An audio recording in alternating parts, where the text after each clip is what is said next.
क्रियाविशेषण अव्ययाचे सर्व प्रकार आपण अभ्यासलेले आहोत. म्हणजेच अर्थावरून पडणारे प्रकार, स्वरूपावरून पडणारे प्रकार, हे दोन्हीही प्रकार व्याख्या उदाहरणं यासहित आपण अभ्यासलेलो आहे. आपण थोडक्यामध्ये आता क्रियाविशेषण व क्रियाविशेषण अव्यय यातील जो काही फरक आहे तो फरक अभ्यासणं अत्यंत महत्त्वाचं आहे.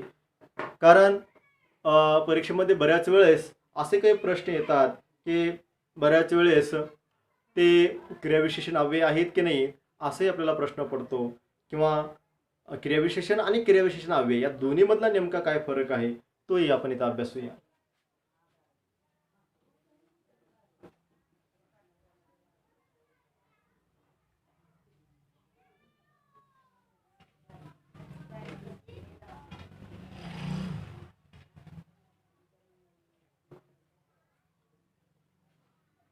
लिहून घ्या. क्रिया विशेषण व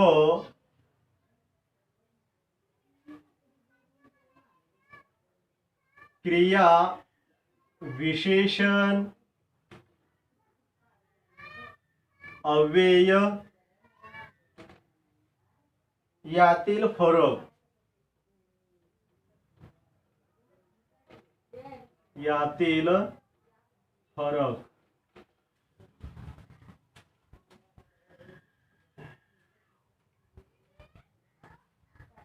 क्रियाविशेषण व क्रियाविशेषण अव्यय यातील फरक आपल्याला या ठिकाणी अभ्यासावायचा आहे.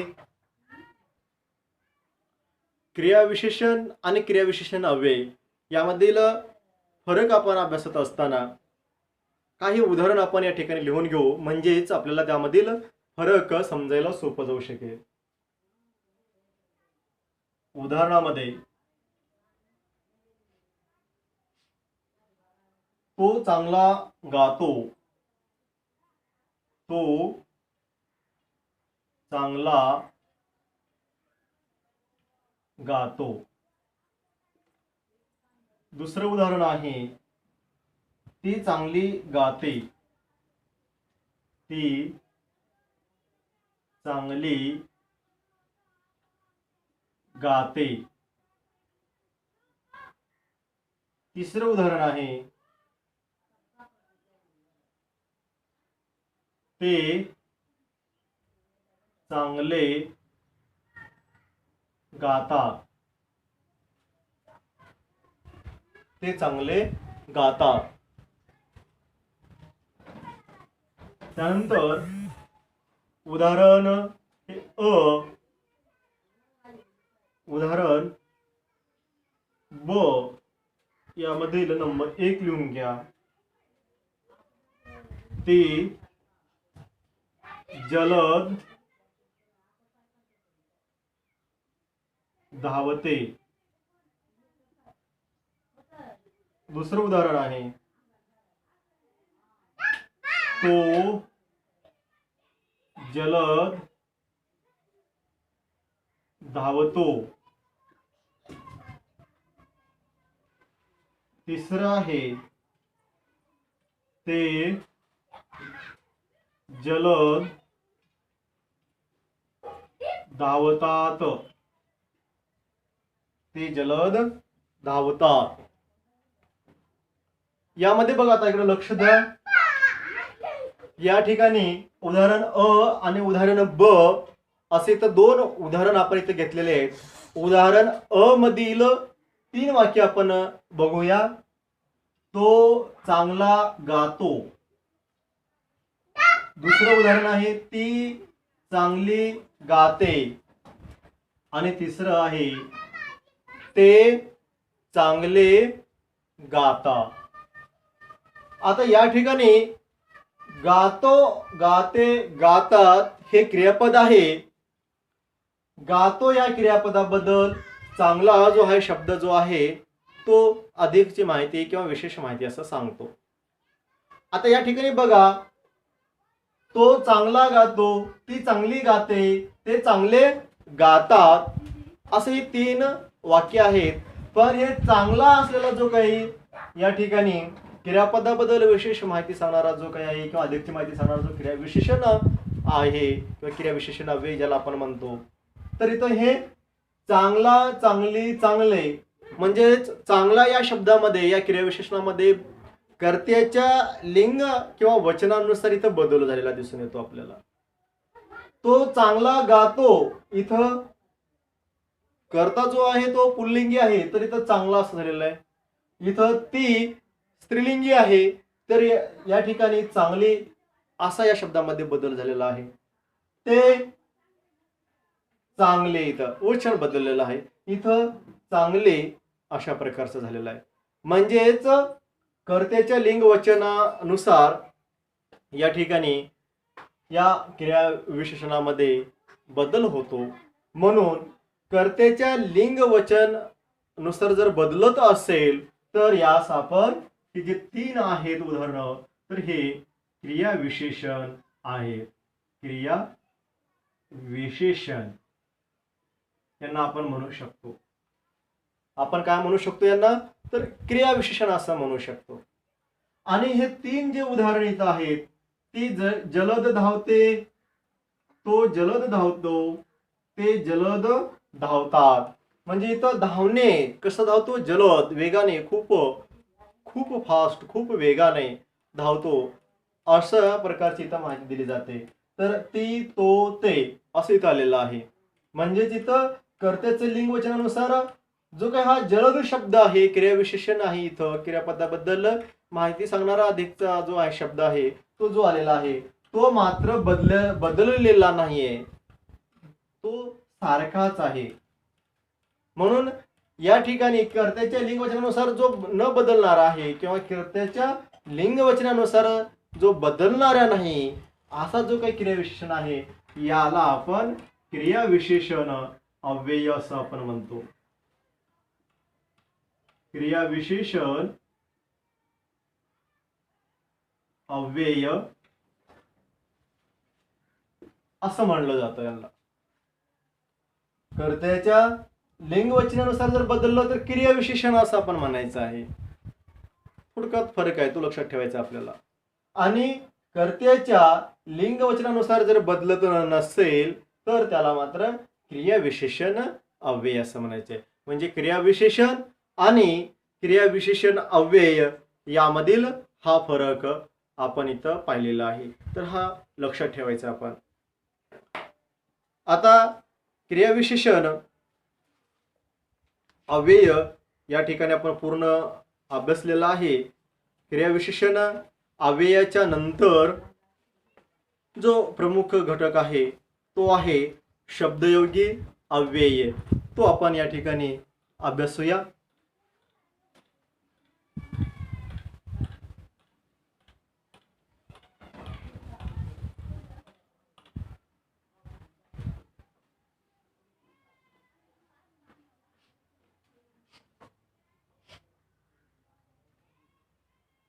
नंतरचा जो काही प्रकार आहे तो आहे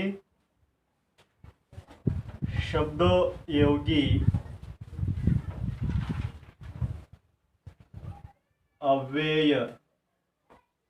शब्दयोगी अव्यय बघा, क्रियाविशेषण अव्यय आपण अभ्यासलो. क्रियाविशेषण अव्ययाचे प्रकार, व्याख्या, उदाहरण असेल तर आपण अभ्यासलेलं आहे. आता या ठिकाणी आपल्याला शब्दयोगी अव्यय हे अभ्यासायचं आहे. शब्दयोगी अव्ययाची अगोदर आपण व्याख्या या ठिकाणी लिहून घेऊया. शब्दयोगी अव्ययाची व्याख्या लिहा. शब्दाला जोडून किंवा नामासोबत जोडून, शब्दाला जोडून किंवा नामासोबत जोडून येणाऱ्या अविकारी शब्दाला शब्दयोगी अव्यय असे म्हणतात. शब्दाला जोडून किंवा नामासोबत जोडून येणाऱ्या अविकारी शब्दाला शब्दयोगी अव्यय असे म्हणतात.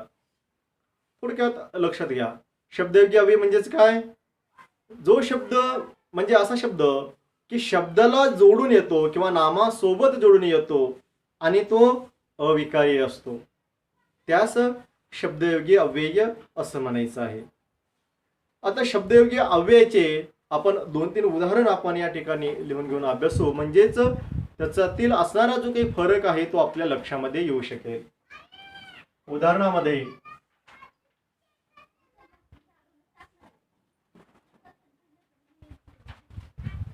पहिलं उदाहरण लिहून घ्या.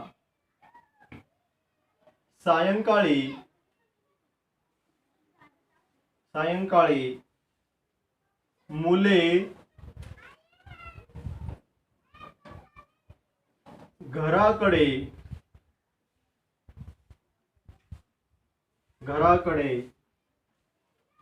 गेली.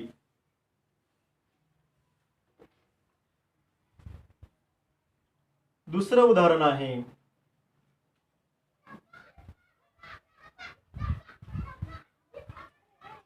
दगडाखाली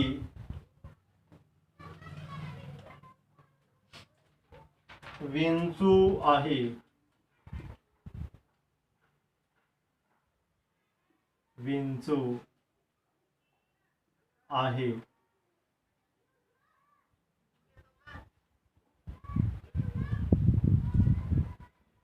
तिसरं उदाहरण आहे नदीजवळ गणपतीचे मंदिर आहे.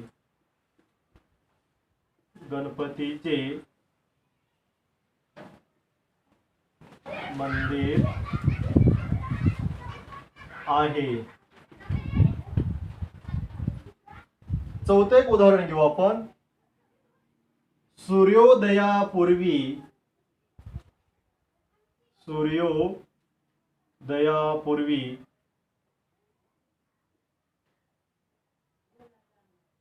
पक्षी बाहेर पडतात.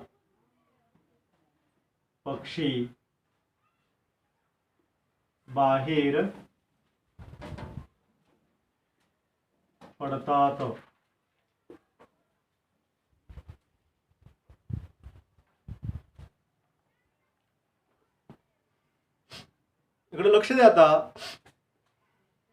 शब्दयोगी अव्यय म्हणजेच व्याख्या आपण अभ्यासलेली आहे. शब्दयोगी अव्यय कशाला म्हणायचं आहे, तर जो शब्दाला जोडून येतो किंवा नामासोबत जोडून येतो अशा अविकारी शब्दाला शब्दयोगी अव्यय असे म्हणतात, अशी व्याख्या आपण अभ्यासलेली आहे. आता या ठिकाणी सायंकाळी मुले घराकडे गेली,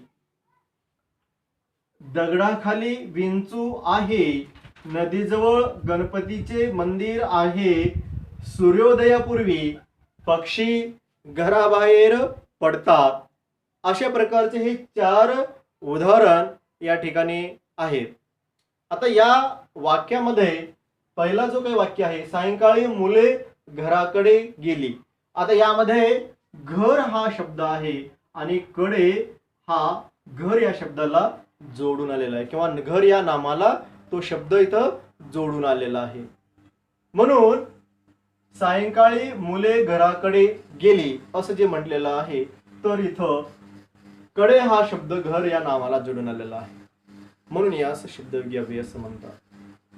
दुसऱ्या उदाहरणामध्ये सुद्धा दगडाखाली विंचू आहे. या ठिकाणी दगड या नामाला खाली हा शब्द जोडून आलेला आहे.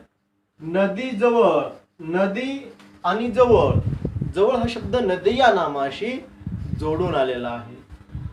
नदीजवळ गणपतीचे मंदिर आहे. सूर्योदयापूर्वी, आता सूर्योदयापूर्वी, पूर्वी हा जो काही शब्द आलेला आहे तो सूर्योदय या नामाला तो जोडून आलेला आहे, म्हणून या ठिकाणी सुद्धा पूर्वी हा शब्द शब्दयोगी अव्ययाचा होऊ शकतो किंवा आहे. आता या ठिकाणी 4 वाक्यामध्ये कडे, खाली, जवळ आणि पूर्वी हे 4 जे काही शब्द इथं आलेले आहेत, हे 4ही शब्द शब्दयोगी अव्ययाचे आहे, कारण ते नामासोबत किंवा नामासोबत जोडून आलेले आहेत किंवा शब्दाला ते जोडून आलेले आहेत, नामासोबत जोडून आलेले आहेत, म्हणून त्यांना आपण शब्दयोगी अव्यय असं इथं म्हणू शकतो किंवा म्हणतो. तर या ठिकाणी शब्दयोगी अव्यय म्हणजेच काय ते आपण पाहिलेलं आहे. काही ठळक गोष्टी आपण शब्दयोगी अव्ययाचे लिहून घेऊ. शब्दयोगी अव्यय विभक्तीप्रमाणे काम करतात. शब्दयोगी अव्यय हे विभक्तीप्रमाणे काम करतात. शब्दयोगी अव्यय शब्दाला जोडून येतात व मूळ शब्दाचे सामान्य रूप होते. शब्दयोगी अव्यय हे काय होतं, मूळ शब्दाला जोडून येत असतात आणि मूळ शब्दाचे ते सामान्य रूप होते. म्हणजे शब्दाचे सामान्य रूप होऊन शब्दयोगी अव्यय जोडला जातो. ज्या शब्दयोगी अव्ययामुळे सामान्य रूप होत नाही त्यांना शुद्ध शब्दयोगी अव्यय असे म्हणतात. बघा आता ज्या शब्दयोगी अव्ययामुळे जर शब्दाचं किंवा नामाचं सामान्य रूप जर होत नसेल तर अशा शब्दयोगी अव्ययांना शुद्ध शब्दयोगी अव्यय असं म्हटलं जातं. परत एकदा बघा, लक्ष द्या. ज्या शब्दयोगी अव्ययामुळे सामान्य रूप होत नाहीये त्यांना शुद्ध शब्दयोगी अव्यय असे म्हणतात. उदाहरणामध्ये च, मात्र, देखील, पण. च, मात्र, देखील, पण, सुद्धा ही शब्दयोगी अव्यये आहेत. आता सामान्य रूप हे लक्षात येणं आवश्यक आहे. तर सामान्य रूप म्हणजेच काय, थोडक्यामध्ये एक दोन उदाहरण देऊन मी तुम्हाला सामान्य रूप म्हणजे काय या ठिकाणी थोडक्यात सांगेन.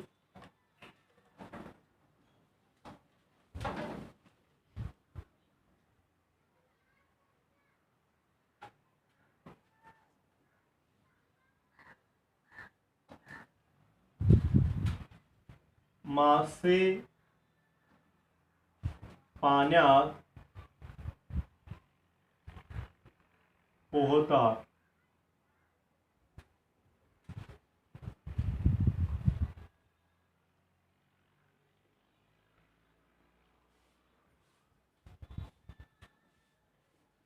पक्षी झाडावर बसतात. दोन उदाहरण या ठिकाणी आहेत. तर या दोन उदाहरणामधून आपण सामान्य रूप कसं होऊ शकतं नामाचं किंवा शब्दाचं ते आपण या ठिकाणी बघूया. मासे पाण्यात पोहतात. आता पाण्यात हा एक इथं शब्द आहे. पक्षी झाडावर बसतात. झाडावर हा एक इथं शब्द आहे. आता पाण्यात हा जो काही शब्द आहे तर या पाण्यात मधील पाणी हा जो काही शब्द आहे हा मूळ शब्द आहे.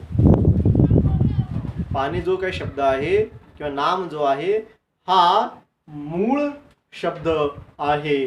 आता पाणी या शब्दाचं इथं नंतर रूपांतर काय झालेलं आहे, पाणी या शब्दाचं पाण्या असं झालं आणि नंतर पाण्यात असा शब्द झालाय. आता या ठिकाणी पाणी, पाण्या, पाण्यात असे तीन बदल इथं या शब्दाचे झालेले आपल्याला दिसून येतात. मग नेमकं सामान्य रूप झालं कोणत्या शब्दाचं किंवा सामान्य रूपाचं कोणता शब्द आहे तो समजणं गरजेचं आहे आपल्याला. आता मूळ शब्द जो पाणी आहे, पाणी या शब्दाचं या पाणीमध्ये न अधिक ई असं आलेलं आहे आणि पाणी नी असं झालेलं आहे. बरोबर आहे. म्हणजेच पाणी शेवटचा जो काय स्वर आहे या ठिकाणी इकार आहे. तर इकारचं जो हा ईत झालेला आहे तर पाण्या म्हणजे इथं काय झालेलं आहे या असं आलेलं आहे. तर इकारच असलेलं या असं झालं म्हणून इथं पाणी या शब्दाचं पाण्या असं झालं. म्हणजे पाण्या हा जो काही शब्द आहे हा शब्द सामान्य रूप झालेला शब्द आहे.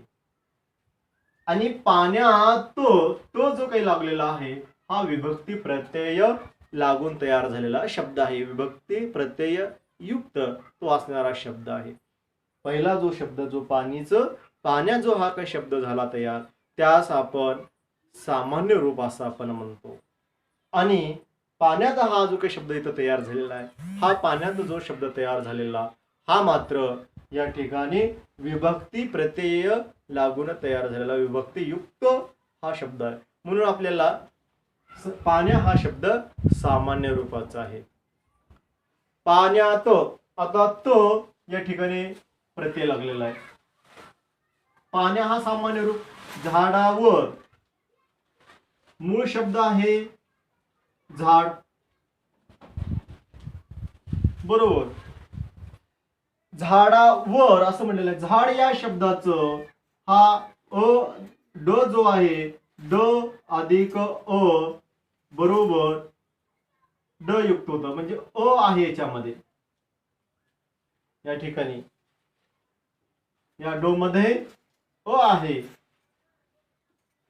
तर हा अयुक्त आहे झाड. तर झाडावर म्हणजे अच इथं काय झालं झाडा आणि झाडावर असा शब्द इथं आहे. झाड या शब्दाचा मूळ शब्दाचं झाडा असं झालं. हा झाडा हा जो काही शब्द आहे हा जो आहे तर हा शब्द म्हणजे याचं सामान्य रूप झालं. या नामाचं सामान्य रूप झालं. आणि वर हा जो काही शब्द इथं आलेला आहे हा प्रत्यय लागलेला आहे किंवा इथं शब्दयोगी अव्यय इथं जोडण्यात आलेला आहे. म्हणजेच शब्दयोगी अव्यय लागण्याच्या अगोदर काही शब्दामध्ये सामान्य रूप त्याच्यात बदल होतो किंवा सामान्य रूप होतं त्या नामाचं किंवा शब्दाचं शब्दयोगी प्रत्यय लागत असताना. आता जसं झाड आणि झाडावर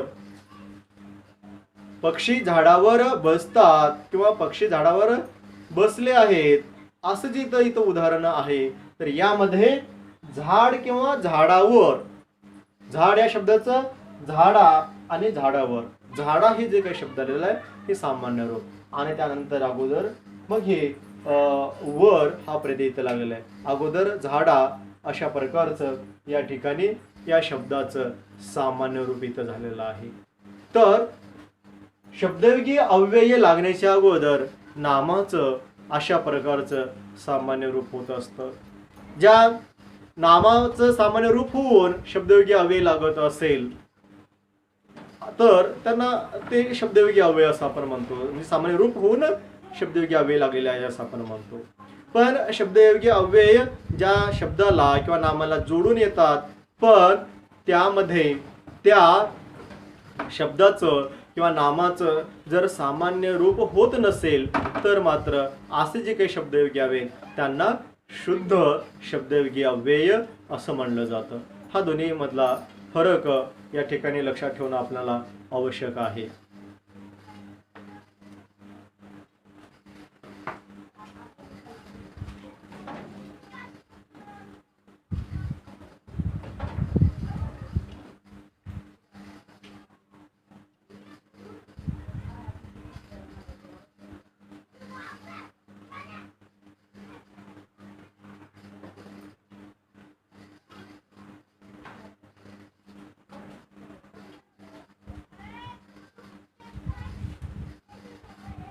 आता शब्दयोगी अव्यय आणि क्रियाविशेषण या दोन्ही मधला थोडासा फरक आपल्याला लक्षात येणं आवश्यक आहे.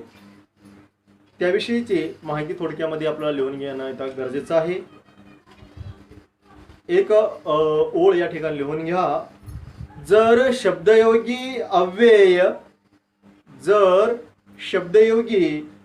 अव्यय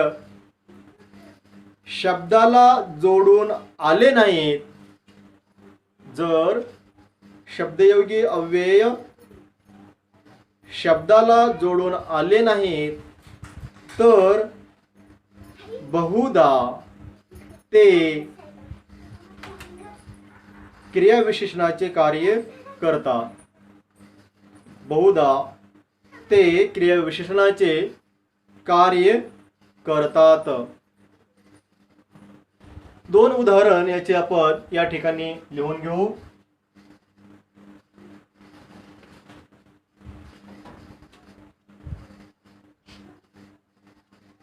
पतंग वर गेला.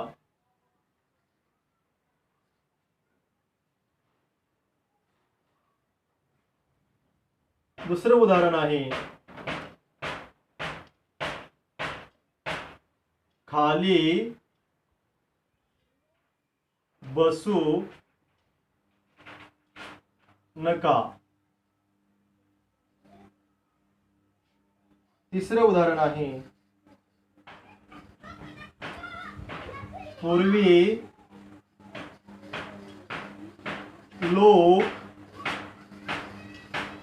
पूर्वी लोक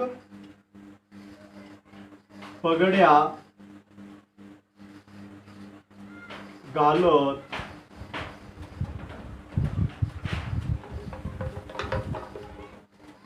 चौथं उदाहरण आहे मंदिर जवळ आहे.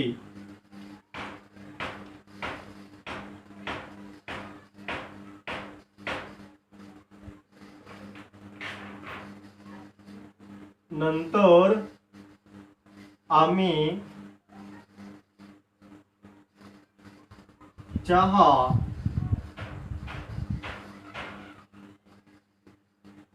पिला. आता इकडे लक्ष द्या. शब्दयोगी अव्यय म्हणजेच काय? शब्दयोगी अव्यय हा शब्दाला जोडून येणं आवश्यक आहे. जो शब्द नामासोबत जोडून येतो किंवा शब्दाला जोडून येतो त्यास आपण शब्दयोगी अव्यय असं आपण म्हणतो आणि तो अविकारी राहतो. आता या ठिकाणी शब्दयोगी अव्यय आणि क्रियाविशेषण या दोन्ही मधला थोडासा फरक आपल्याला लक्षात घेणं आवश्यक आहे. जर शब्दयोगी अव्ययाचा जो असणारा शब्द किंवा शब्दयोगी अव्ययाचा जो काही शब्द आहे तो शब्द जर नामाला जोडून किंवा शब्दाला जोडून जर नाही आला तर मात्र तो क्रियाविशेषणाचं कार्य करत असलेला दिसून येतो. आता या ठिकाणी आपण 5 उदाहरण आपण समजून घेण्यासाठी इथं घेतलेले आहे. यामध्ये पतंग वर गेला. दुसरं उदाहरण आहे खाली बसू नका. तिसरं आहे पूर्वी लोक पगड्या घालत. चौथं आहे मंदिर जवळ आहे. आणि 5वं उदाहरण आहे नंतर आम्ही चहा पिला. आता यामध्ये वर, बसू, पूर्वी, जवळ आणि नंतर हे जे 5 शब्द या 5 वाक्यामध्ये आलेले आहेत तर हे कोणत्याही नामाला किंवा शब्दाला ते जोडून आलेले नाहीयेत. ते स्वतंत्र आलेले शब्द असे आहेत. ज्यावेळेस शब्दयोगी अव्यय हे स्वतंत्र जर आले असतील तर हे क्रियाविशेषणाचं कार्य करत आहेत. कसं ते बघा. पतंग वर गेला म्हणजे गेला हे क्रियापद आहे. क्रियापद आता इथं आहे तर इथं क्रियापदाबद्दल इथं माहिती सांगू लागले इथं म्हणून क्रियाविशेषण होऊ शकते. इथं पतंग कुठे गेलेला आहे? पतंग वर गेला. अशा प्रकारचं म्हणजे कुठे गेला याविषयीची इथं माहिती तो सांगत आहे म्हणून ते क्रियाविशेषणाचा हा कार्य करू लागला. पतंग वर गेला अशा प्रकारचं.